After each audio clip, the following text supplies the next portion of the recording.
Today's Walla Walla Gazette reading is April 4th, 1896.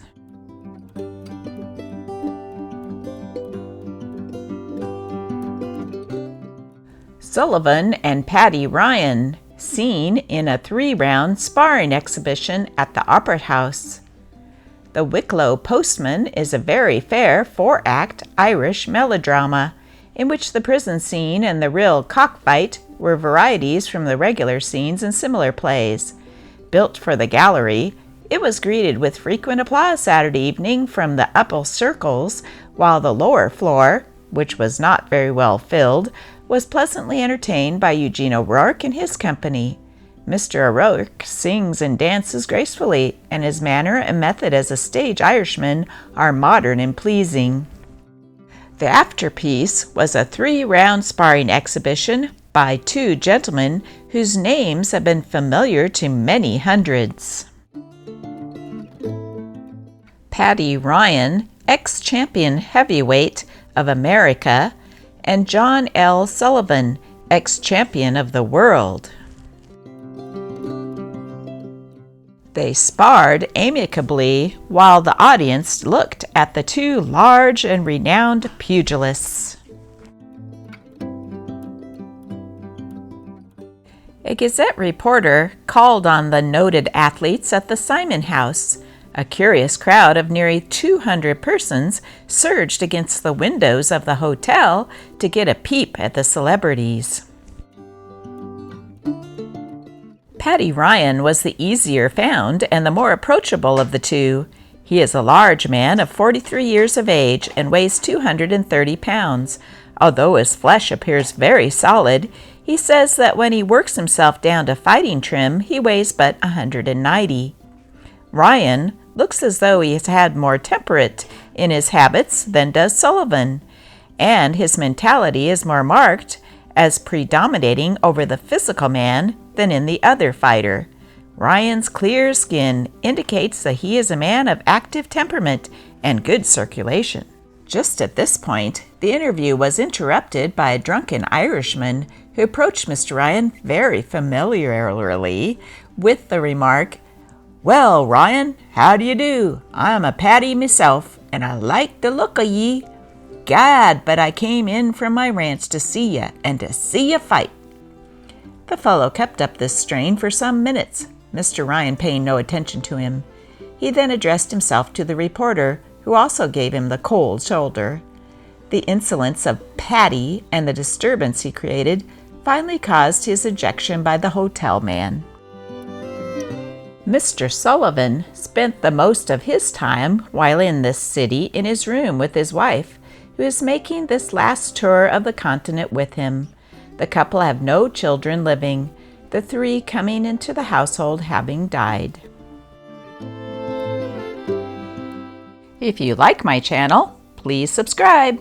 Thank you. Ghastly practical joke.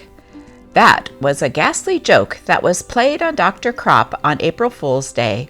While he was out at dinner, someone entered his office and laid out the skeleton which usually hangs in the corner of his consulting room, on his operating chair. Covering the form up with towels and linen, it presented very much the appearance of what medical students call an overripe cadaver. The doctor was very much astonished when he came in to find evidences of such malpractice. He remarked to a Gazette reporter who happened to be in his office at the time that if he couldn't get a fellow in the chair before he was dead, he didn't want them at all. The Gazette is of a convenient size to fold up and slip into an envelope with a letter. No additional postage will be required, and by this means you can give your friends a better idea of Walla Walla and of our industries than by writing to them.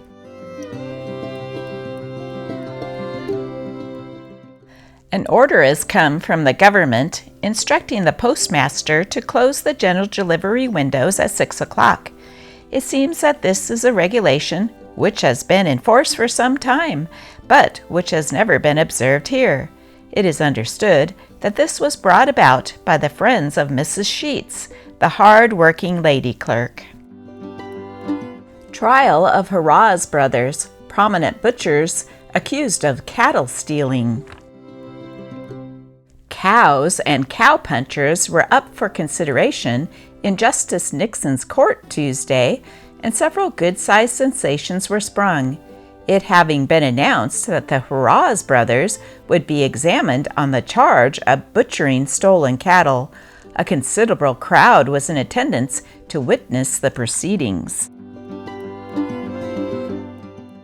The complaint was made out against W.A. Montgomery, Otto Eichler, Gus Hurrahs, and Reinhold Hurrahs. The chief count against the accused was that on the 18th of last October, Oliver Cornwell, having missed cattle from his farm on Dry Creek, followed the same and found them in the slaughter yard of the Hurrah's brothers. Put upon the witness stand, Mr. Cornwell testified, "It was some time in October that I first missed cattle. I think it was about October 12th, and from that time I was somewhat vigilant.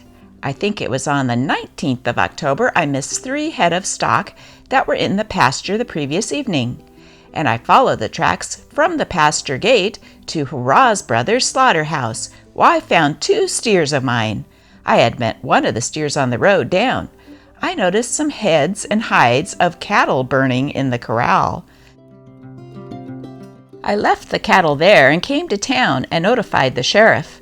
While I was in town, Reinhold Hurrahs went out to his slaughterhouse, and on my return there I met him. He asked me what I wanted and became very abusive, wanting to fight me. He said he did not own the cattle and didn't know how they got into his corral." Prosecuting attorney Ormsby said, "We propose to show that the defendants, having been and are in the cattle stealing business, and have had a conspiracy for stealing animals in Walla Walla and surrounding counties."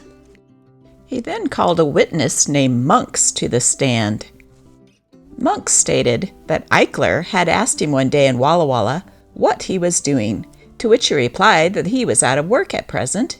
"He asked me," said the witness, "if I would like to go into the cattle business, running the cattle into the Hurrah's corral, and if I would, he would give me half the value of the animals. I told him I didn't want the job." Jack Flynn next testified. He was asked if he knew the Hurrah's boys, to which he replied, "Yes, I have known them several years. Last fall, Reinhold Hurrahs asked my partner to slick-ear cattle for him. We entered into a contract, and it was myself and partner who delivered the Cornwell cattle at the Hurrah's slaughterhouse on the morning of October 12th. In each instant, when I brought cattle to them, Eichler gave me an order on the shop in town, and one of the Hurrah's boys paid me my share of the profit. I had lost one of the steers on the morning that I stole the Cornwell cattle between the pasture and the slaughterhouse, and therefore only secured 2. The Hurrah's boys promised to stand by me if I got into trouble, and they did not keep their word." The Hurrah's brothers and Eichler were held to appear for trial in the Superior Court next Monday under the bonds of $1,000 each, which they promptly gave. The case has been the chief topic of discussion on the street during the week, and it is expected that the courtroom will be crowded when the case is brought up before Judge Upton next Monday.